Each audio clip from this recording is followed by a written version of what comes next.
Muy buenas tardes, bienvenidos amigos y amigas mexicanos a este su canal Benditas Redes Sociales. Yo soy su amigo Carlos Herrera y les comparto la información del día. La oposición, la derecha, la fachiza no entiende que gente como los expresidentes Calderón, Corolas, Cedillo, Peña Nieto y pues ya el más reciente en esta semana, la reaparición de Carlos Salinas de Gortari, en lugar de hacerles bien, causan efectos todo lo contrario de lo que les digo. Yo no sé por qué la oposición está emperrada en seguir haciendo lo mismo y caer todavía más bajo. Yo pensé que ya no podían caer más bajo. Sí, sí lo pueden lograr. Veamos esta, pues esta que comenta. Antes era de izquierda, ahora es derecha. Pero Islas publica: a Carlos Salinas de Gortari le debemos haber insertado a México en el mundo. No se puede entender el progreso que alcanzó el país sin el impulso modernizador del liberalismo social, aunque les duela a los chairos. 3 doritos después le ponen: tengo una vecinita que opina lo contrario. La misma Vero Islas que pone: a Carlos Salinas de Gortari aprovechó el cargo para enriquecerse, endeudó el país, impulsó la corrupción, entregó la riqueza nacional al capital privado, mandó pues a que Colosio pasara mejor vida, sigue impune.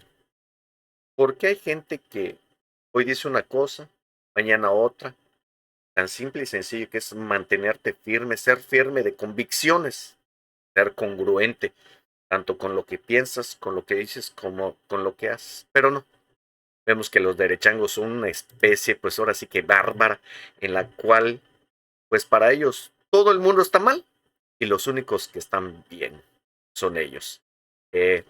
Acto seguido vamos a escuchar cómo Caro Rocha no se mide, le dice a Salinas del modo más amable, hasta de qué se va a petatear. Es curioso porque los derechairos ven un mundo que ya no existe, ya ese mundo ya pasó a otro, ahora sí que a otro término. Esto es lo moderno en lo que hay datos, datos contundentes. Ahora sí que el dato, como les digo, acaba con los relatos, con la narrativa, con el discurso, pero para los opositores es muy difícil. Pero no digo, no, vamos a escucharlo de Caro Rocha. Ni los veo ni los oigo, por andar de risa y risa, toma tu guitarriza. ¿A qué me refiero? Ay, Carlos. Salinas de Gortari no vive en España.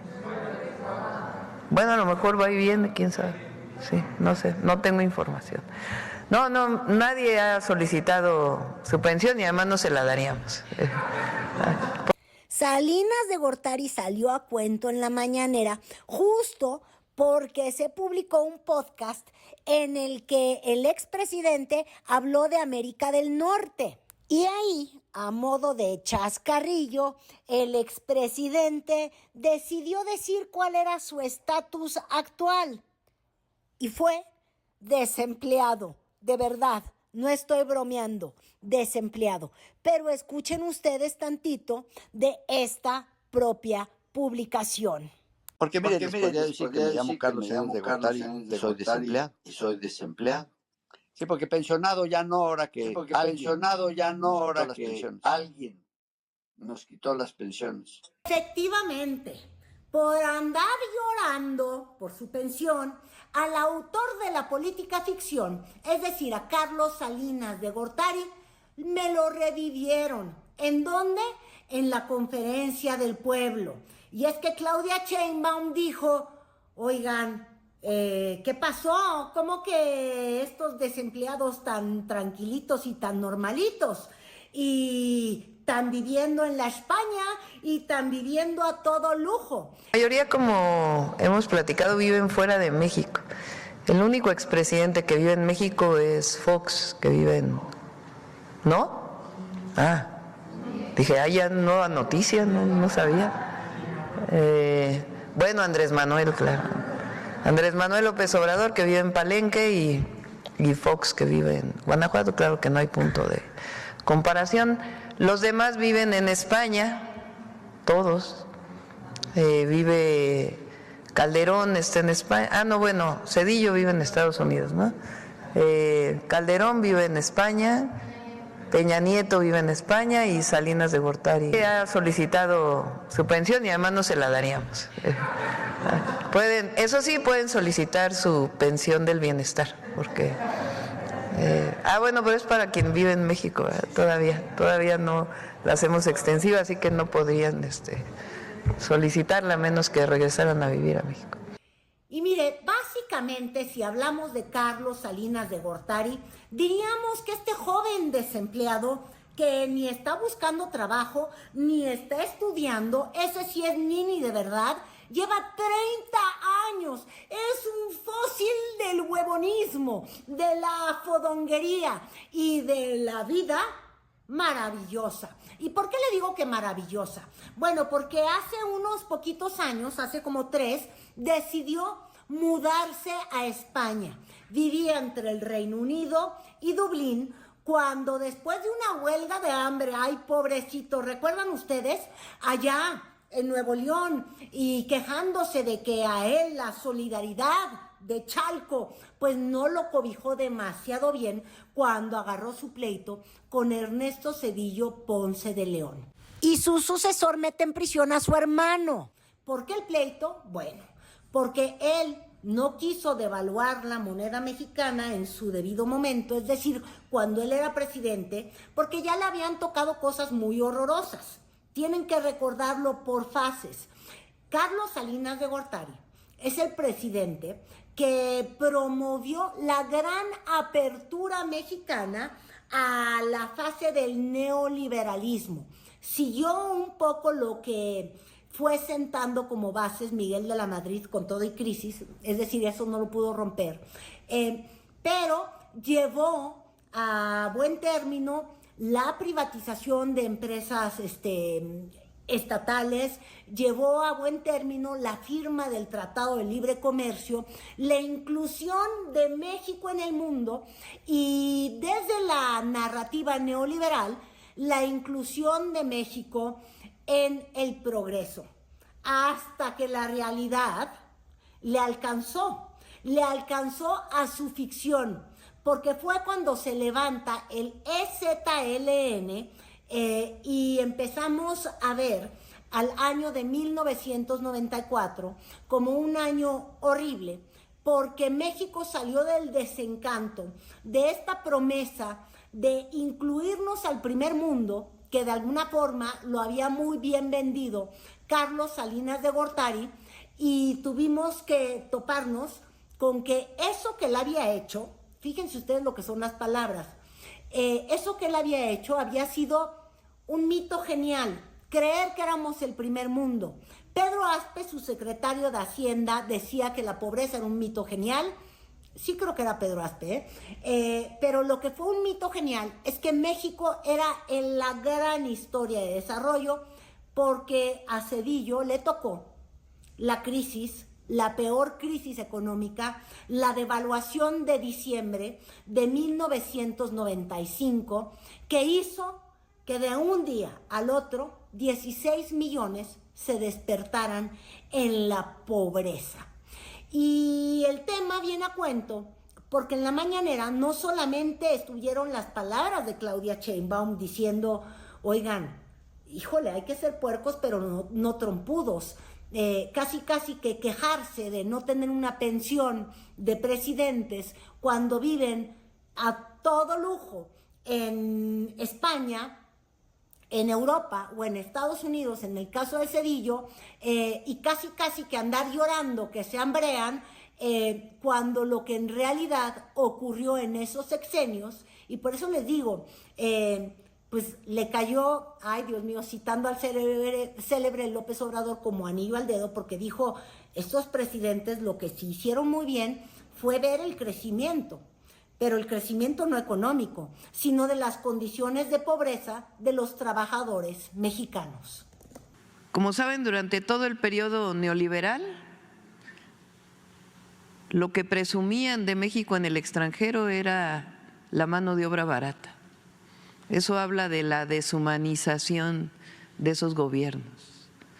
No se puede salir a presumir salarios de hambre. Se presume a México su capacidad productiva, a las y a los mexicanos mejores trabajadores o de los mejores trabajadores del mundo, trabajadoras, nuestros recursos naturales, nuestra riqueza cultural, pero no mano de obra barata como si eso fuera la competitividad. Y con base en eso hubo un empobrecimiento de las y los trabajadores en México. De 1992 al 2018 prácticamente se mantuvo constante el salario mínimo en términos reales.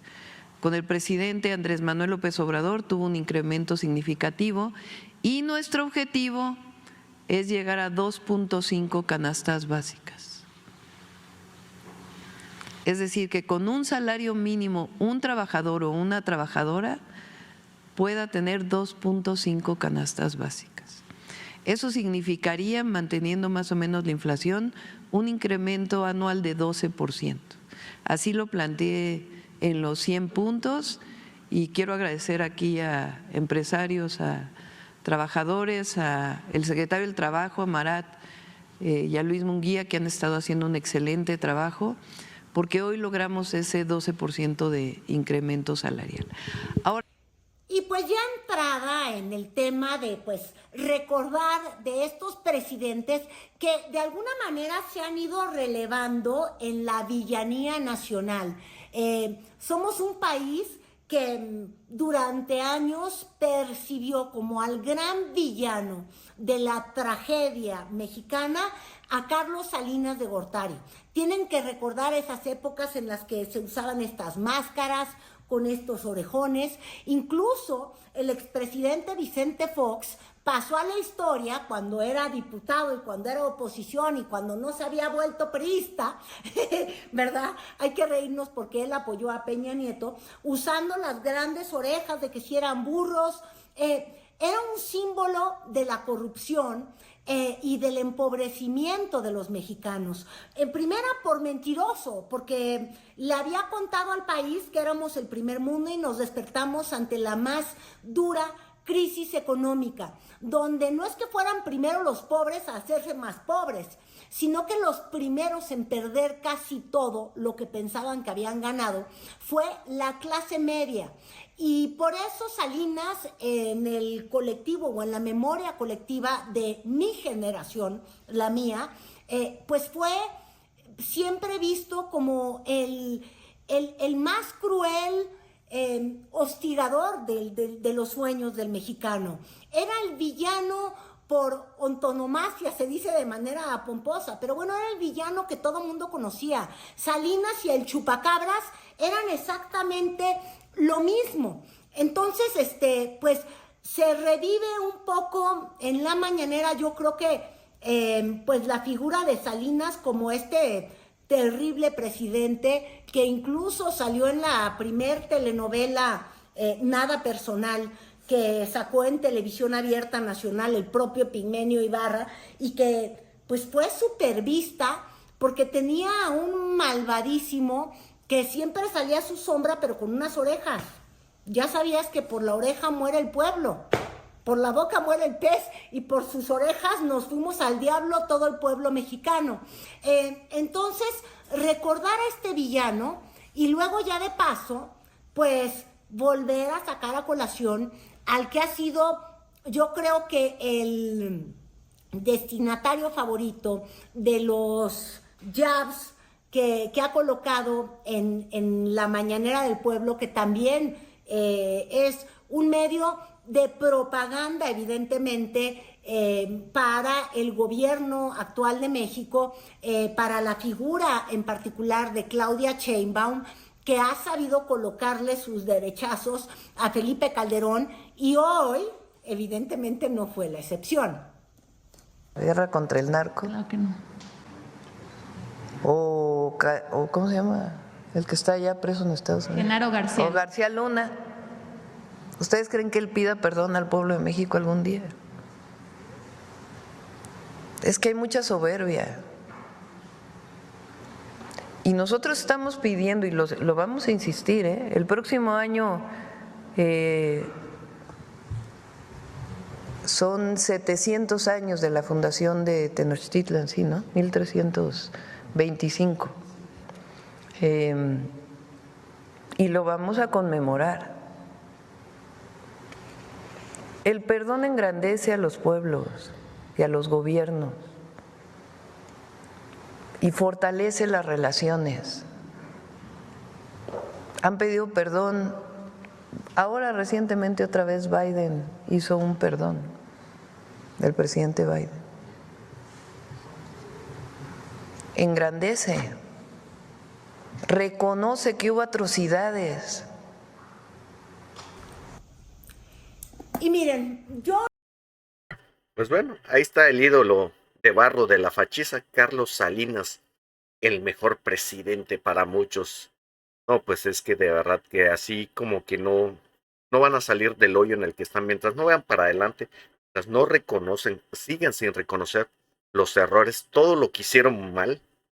Y bueno, y además, pues se contradicen porque dicen, Morena es el viejo PRI, y si para ellos el PRI era lo máximo, entonces, ¿por qué pretenden cambiar el mundo? O sea, son un nido, una máquina, una fábrica de crear gente incongruente. Es el problema de la oposición y en este país, que prácticamente quedaron, pues ahora sí que loquillos, quedaron zafaditos de sus facultades mentales, pero pues ahora sí que no van a caber en un manicomio o un psiquiátrico. Es el problema, que son tantos, o sea, son millones que todavía no aceptan la realidad y que se impiden verla. Y digo, tampoco no es que acepten la Morena, no es que tampoco sean cuatroteístas, no. Pero el salir y estar, darle y darle y darle, cuando tienen todas las pruebas en contra, a eso ustedes, ¿cómo le llamarían? Esa es para mí la pregunta aquí, la cuestión, la interrogante. Alguien que sale y dice, bueno, aquí está mal, pero ¿y antes cómo se hacían las cosas? Nada más que me digan eso. Antes, ¿qué dato contundente tienen de los sexenios de Andrés Manuel para atrás? Uno. Solo quiero uno. Y con eso partimos. Pues bueno, amigos y amigas, hasta acá la información. Si les gustó, no olviden apoyarme con un like, suscríbanse, compartan, comenten. Bendecida tarde. Provecho para quienes ya están en los sagrados alimentos. Nos vemos más al ratito. Gracias por su tiempo, valiosísimo apoyo y espacio. Nos vemos al ratito. Bendiciones. Chau, chau.